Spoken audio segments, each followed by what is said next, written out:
This is Your Health, a podcast of the Integrated Health and Social Services University Network for West Central Montreal. Hello everyone, my name is Barry Morgan and welcome to this edition of Your Health. And we will be talking about mental health. As you probably know, Bell has a campaign that it's been running for many years now.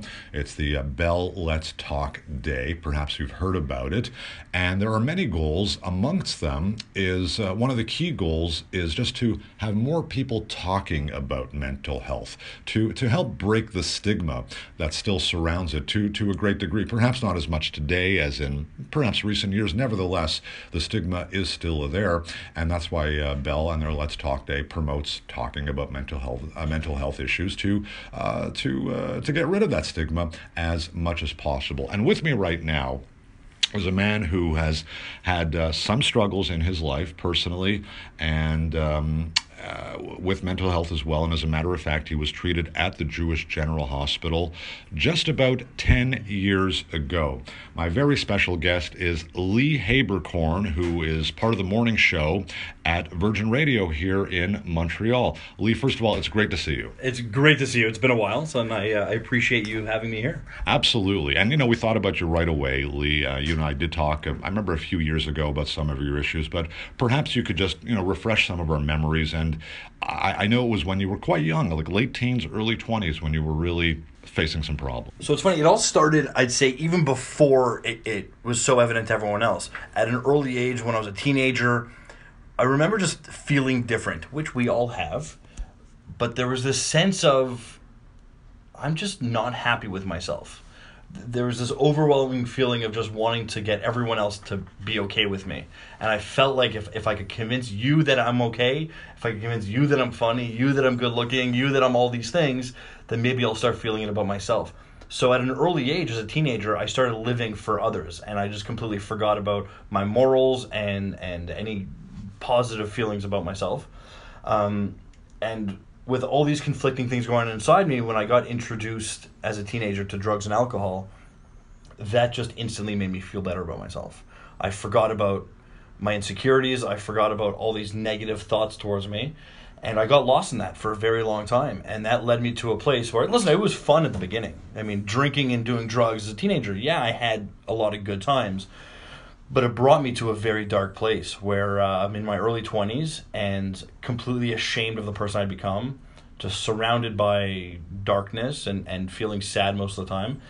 And about 10 years ago now, so in 2009, I was standing on DeCarry, thinking that suicide is the best option. And it's not that I just thought it was the best option. Like, I was at peace with it. I legitimately thought it was a good idea to do that at the time. And for some reason, instead of jumping off the carry, I walked here to the Jewish. And that was the first time in my life where I acknowledged I had a problem. It was the first time that I said, hey, I need some help. I had been to rehab twice before. It was always my parents or my girlfriend or friend saying, Lee, you need to do something differently. But it was the first time where I took control. And I walked up to the emergency room here, knocked on the window, and I said, I want to kill myself. And the person was like, excuse me? And then I had to repeat it again. And hearing myself say it was almost a relief. But that triggered and began probably the hardest week of my life, but also the best week of my life, because I was admitted to the psychiatric unit here at the Jewish General. And I remember just feeling drained and exhausted and just so embarrassed and ashamed that, like, really? Like, I come from such a good family, and this can't happen to me. Right. I'm sure a lot of people feel that way. Yeah, because it's, I always feel like my problems are bigger than yours, and I always feel like I'm better than certain problems, right? But for some reason, I asked for help, and while I was feeling all those things, ashamed, lying in the psych ward, it was also the first time I was relieved because I wasn't hiding anymore. Right. So it's very conflicting feelings. But it must have taken in a way, it must have taken quite a bit of pressure off of you now that you recognized it, you're telling people, and now you're reaching out. It was the first time. All the other times I began the journey, I never really wanted to. It was always for the reasons of, okay, well, I'll get my dad to get off my case, or my mom will stop nagging me. But this is the first time I was like, it can't get any worse than right now. So you were how long were you at the Jewish? For a week, 5 days in the actual psych ward. I spent 2 days in the emergency, and the first few days are very fuzzy. I don't remember much. I was heavily into substance abuse. Towards the end, though, it wasn't even a lot of drugs. It was mostly just alcohol.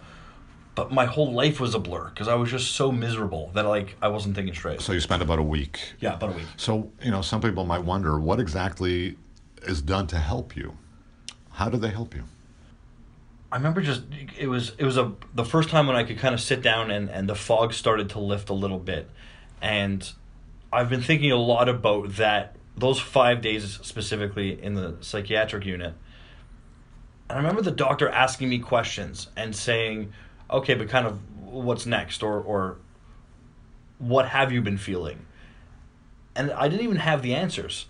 But I a few weeks ago was given the opportunity to go back into that unit, and I met the doctor who I hadn't seen in a decade, and he didn't remember me because it's one of many people that he helps.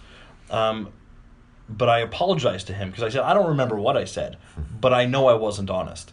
Because so even in the moments where I'm all of a sudden, I'm wanting to change, I'm wanting help, I'm wanting to do all these good things, it was still so hard to be completely honest and really be that vulnerable and open. And this is somebody coming from a place where I wanted to change. So I could only imagine, when somebody's in a situation where they're reluctant to change. Right. So there was, I imagine, a lot of dialogue between you, the doctors, the rest of the team here? A lot. And I remember, if I remember correctly, there was also a dialogue, almost more importantly, openly with the doctors and my family, which I consented to. But because this journey isn't just for me, I needed support. And so all of a sudden when I leave here, that support needs to be transferred over to being there with my loved ones. And I remember the doctors speaking to my parents and us setting plans. Our guest is Lee Haberkorn from Virgin Radio. Lee, you've been very open for many years now about a very personal issue to you. Can you put into words why you feel that it's so important, why you are compelled to speak out about this issue as much as you do? It's, I went through a lot of struggles, and I'm in the public eye. And I started being open about it very early in my career. It was about 5 years ago when I started in radio. And when I saw I had the platform, I figured I present myself, like many of us, a certain way on social media, in the public eye, the way I carry myself in public. I'm a confident guy. I'm outgoing. I'm genuinely a happy-go-lucky guy.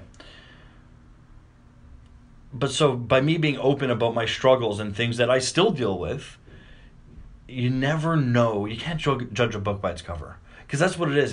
It's not just the extreme cases of the guy 10 years ago that wanted to jump off. I still see a therapist, and there's nothing wrong with that. And for some reason, one of the extra stigmas on top of the general mental health stigma is I found that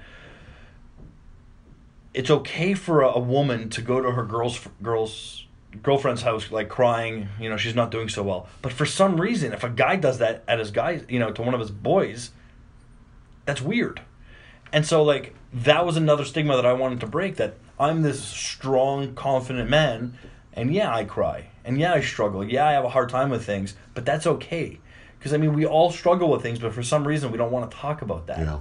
You're obviously doing your part to help reduce the stigma. And let's face it, it takes a long time, though. It takes a while for people's attitudes to change. But I'm sure you are encouraged by the fact that you speak out, others speak out. I'm sure many people have approached you as well. And that hopefully it'll just, as the years go on, there will be just less and less hesitation for people to be very open about it. That's exactly what it is. And kind of my message, every year I come up with a different theme for Bell Let's Talk, and I try to go bigger and bigger, and how can I help more people. And my message this year is actually completely different. It's me apologizing, because even somebody like me, who's a huge advocate for mental health and that is very active here at the Jewish General and different organizations around Montreal, I judge people too. And in maybe the opposite way, in that I know some people that struggle with certain things, but I was easily able to downplay it and say, well, that's not mental health issues because it's not to the extreme. And I was always comparing people's stories to mine subconsciously, being like, well, No, just because you have a hard time in your daily life and sometimes you're sad, that doesn't mean you have mental health issues. Well, it is. That's exactly what it is. And so my message just here is, I'm sorry. And all our stories deserve a happy ending. And it's not about comparing. It's not about saying that my story's bigger, so I should be sharing it more than the next person. It's just that I have the platform, so I'm trying to take advantage of that. But if I could just ask anything from everybody, it's just talk. And don't shy away from seeking advice. Yeah. Even from a friend, just to open up to somebody. From anybody. Because I remember I would always be scared in high school that I don't want to go tell the teacher that I have fear and anxiety about reading in public. But what was my fear at the time? Because the teacher only would have helped me. Mm-hmm. And so, every time I've ever in my life admitted that there's a problem or said any of my insecurities or asked for help, I've only been greeted with open arms. People want to help. People are genuinely good.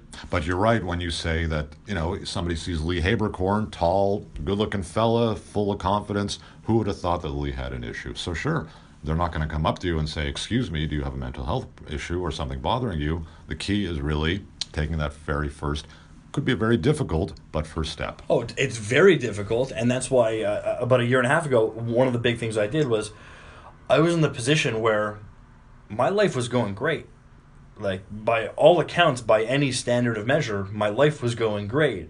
But I just moved back to Montreal, and I took a step back and I said, maybe I should go for help. And it wasn't in the typical position. There was nothing major wrong, but I was going through a lot of life changes. I had recently broke up with out of a long-term relationship. I had just gotten a very large, high-profile job, which comes with pressure. Sure. And I was still mourning the loss of my dad. But I was in a good place, but that's a lot of things going on. And I figured this is a good time for me to do check-in and really start therapy. And asking for help and starting that journey and really diving deeper into things, it just made everything easier. Well, Lee, I thank you very, very much. I'm sure many people have thanked you over the years for the kind of outreach that you do, and also just really appreciate your time. Thanks very much. Thanks for having me. It's always a pleasure. Lee Haberkorn from Virgin Radio here in Montreal. My name is Barry Morgan. Thank you for listening to Your Health.